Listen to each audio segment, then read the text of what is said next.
नमस्कार दोस्तों, मेरा नाम इंजीनियर विनय राय है और आप देख रहे हैं करियर इन्फोविज इंस्टीट्यूट। दोस्तों, इस नई वीडियो में आपका स्वागत करता हूं। दोस्तों, आज बताते हुए बहुत ही खुशी हो रही है। राष्ट्रीय मिलिट्री स्कूल का जो एप्लीकेशन फॉर्म है 2019 के लिए 2020 के लिए, वो एप्लीकेशन फॉर्म क्लास 6 और क्लास 9 के लिए निकल चुका है। तो जिन बच्चों ने इस साल सैनिक स्कूल का एप्लीकेशन फॉर्म भरा है क्लास 6 और क्लास 9 के लिए, उनके लिए गुड न्यूज़ है। एज क्राइटेरिया बिल्कुल सेम है और वो सभी बच्चे जिन बच्चों ने इस साल एप्लीकेशन फॉर्म भरे हैं 5 जनवरी 2020 को पेपर देने के लिए सैनिक स्कूल का, वो सभी बच्चे मिलिट्री स्कूल का भी एप्लीकेशन फॉर्म भर सकते हैं। और मिलिट्री स्कूल का एप्लीकेशन फॉर्म का एज क्राइटेरिया और क्लास दोनों सेम है जैसा कि सैनिक स्कूल में है। और इंडिया में टोटल 5 राष्ट्रीय मिलिट्री स्कूल है। राष्ट्रीय मिलिट्री स्कूल चैल, जो कि आपका हिमाचल प्रदेश शिमला में है। अगला जो है अजमेर, जो कि राजस्थान में, बेलगांव कर्नाटक में, बैंगलोर बेंगलुरु ये भी आपका कर्नाटक में, और धौलपुर है राजस्थान में। तो टोटल इंडिया में 5 मिलिट्री स्कूल है। और सेकंड पॉइंट हमें ये बताता है कि जो मिलिट्री स्कूल है फुल्ली रेसिडेंशियल स्कूल है, पब्लिक स्कूल है और सीबीएसई से एफिलेटेड है और मिनिस्ट्री ऑफ डिफेंस के द्वारा चलाया जाता है, मिनिस्ट्री ऑफ डिफेंस के द्वारा, और इसीलिए इसकी फीस बहुत ही ज्यादा कम होती है। अगला जो पॉइंट है एंट्रेंस एग्जाम, जो राष्ट्रीय मिलिट्री स्कूल का जो एंट्रेंस एग्जाम होता है जिसको हम लोग सीईटी बोलते हैं, कॉमन एंट्रेंस टेस्ट, ये जो एग्जाम है क्लास 6 और क्लास 9 के लिए होता है और 22 दिसंबर 2019 को संडे को कंडक्ट किया जाएगा।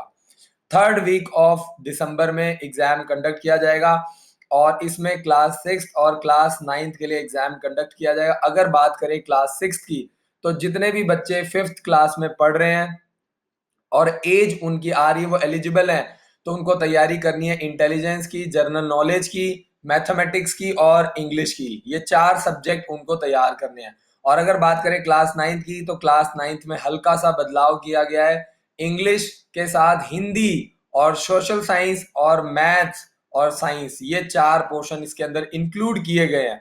तो इस तरीके से आपको तैयार करना है क्लास 9 के लिए। तो अगर आपका बच्चा अभी 5th और 8th क्लास में है, तो राष्ट्रीय मिलिट्री स्कूल का एप्लीकेशन फॉर्म आपके लिए है। अब बात करते हैं सबसे इंपॉर्टेंट पॉइंट, जिसको हम लोग बोलते हैं एलिजिबिलिटी एज क्राइटेरिया, जिसके लिए पेरेंट्स काफी ज्यादा परेशान रहते हैं।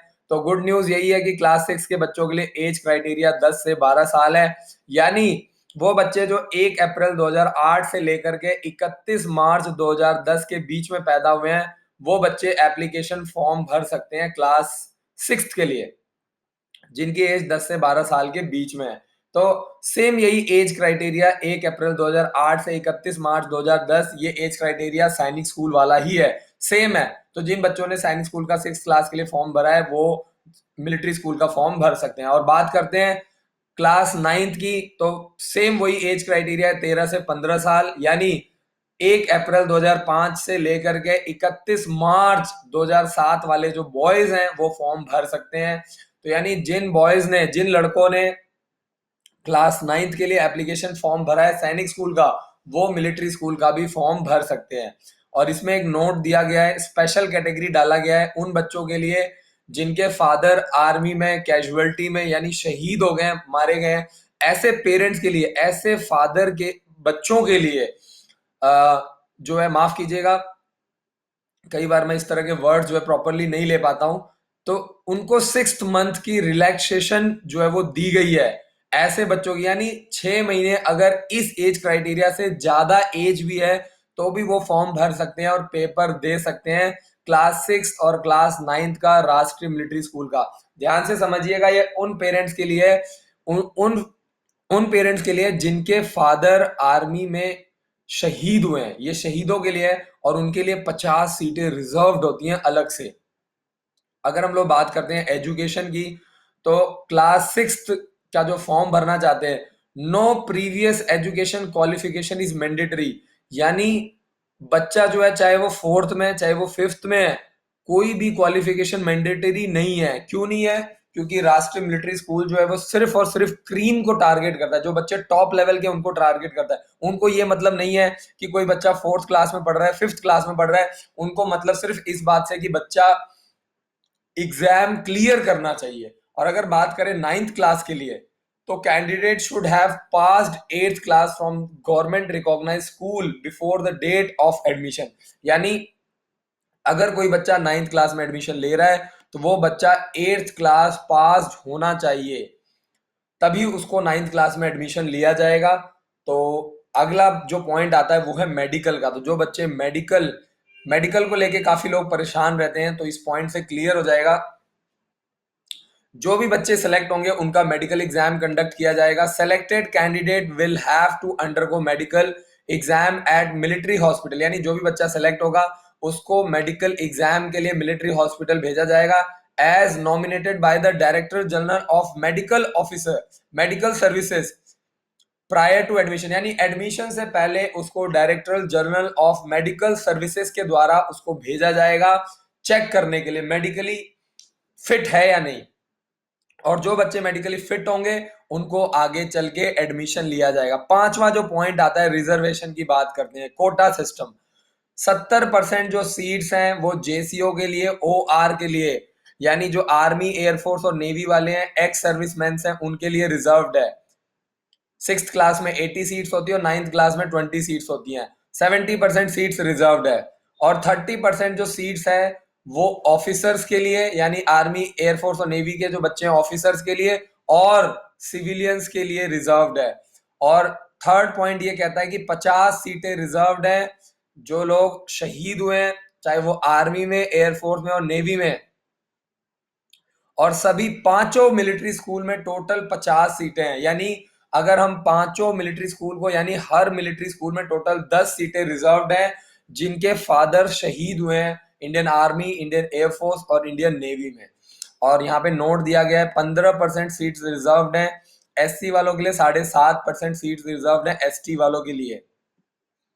अगर हम लोग बात करें 6th पॉइंट में, तो एडमिट कार्ड, इंटरव्यू और रिजल्ट की, तो candidate who clear the common entrance are figure in merit, तो उनका अगर जो बच्चे सेलेक्ट होंगे कॉमन एंट्रेंस एग्जाम में, उनको इंटरव्यू के लिए इनवाइट किया जाएगा, उसकी लिस्ट आएगी। और उसके बाद फाइनल जो मेरिट लिस्ट है, ध्यान से समझिएगा, वो जो लिस्ट है final merit list after interview, वो कहां पे आएगी? फाइनल मेरिट लिस्ट आएगी www.rastriya military schools.in पर आप जाकर के उसको डाउनलोड कर सकते हैं। सातवां पॉइंट जो सबसे इंपॉर्टेंट है, मेरा फेवरेट, फॉर्म कैसे बनवाना है, फॉर्म कैसे भर रहे हैं। तो आप लोग राष्ट्रीय मिलिट्री स्कूल का जो फॉर्म है हमारे हेल्पलाइन नंबर 7419999988 पे कॉल करके हमारे थ्रू भरवा सकते हैं, हमारे ऑफिस में आकर के ओरिजिनल फॉर्म भरवा सकते हैं। और दूसरा, आप जो इसका प्रोस्पेक्टस है वो मंगवा सकते हैं। 600 रुपए का जर्नल वालों के लिए है और 300 रुपए का SC ST वालों के लिए। डीडी के थ्रू आप लोग मंगवा सकते हैं। और आपको कैसे मंगवाना है डीडी के थ्रू, ये आपको समझना है। आपको डीडी बनवाना है किसके नाम से, किसके फेवर में डीडी बनवाना है? प्रिंसिपल राष्ट्रीय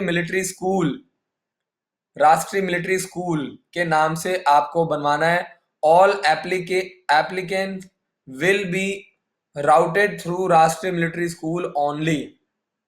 लास्ट डेट जो है फॉर्म मंगवाने की, फॉर्म भरने की, फॉर्म खरीदने की 20 अक्टूबर 2019। तो करीब करीब सरकार द्वारा आपको एक महीना दिया गया है। 13 सितंबर को फॉर्म निकले हैं, 20 अक्टूबर को लास्ट डेट है, तो आपको टाइमली फॉर्म भरना है। तो डीडी का जो प्रोसेस है मैं एक बार और आपको पढ़ के बता देता हूं।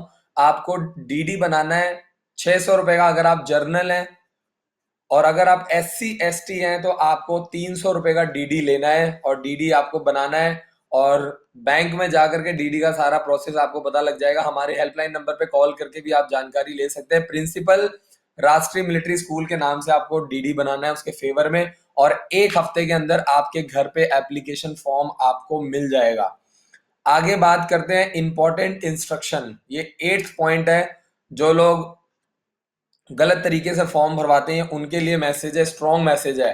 पहला पॉइंट दिया गया है, parents candidate should excuse due care while filling up application form if on verification or otherwise at any subsequent stage incorrect entries or some variations are found। किसी भी तरह का अगर गलत डॉक्यूमेंट्स या गलत इंफॉर्मेशन पाई जाती है तो candidate is liable to be rejected. ऐसे स्टूडेंट्स का जो फॉर्म है वो रिजेक्ट कर दिया जाएगा। तो आपको गलती करने से बचना है।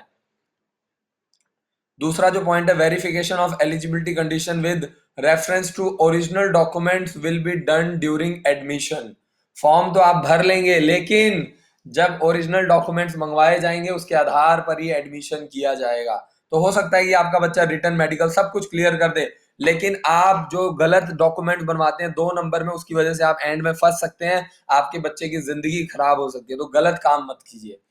Candidate should also note that once a date of birth and category has been claimed by them, entered in the records of form from the purpose of admission, no change will be allowed subsequently on any ground whatsoever। यानी अगर आपने एक बार birth certificate और category डाल दी तो उसके बाद वो चेंज नहीं होगी और उसके आधार पर ही एडमिशन किया जाएगा। कई बार लोग शुरू में एज पेपर देने के लिए एज दूसरी डाल देते हैं और बाद में सोचते हैं कि एज एज क्राइटेरिया बनवा के दे देंगे, रिजेक्ट हो जाएगा।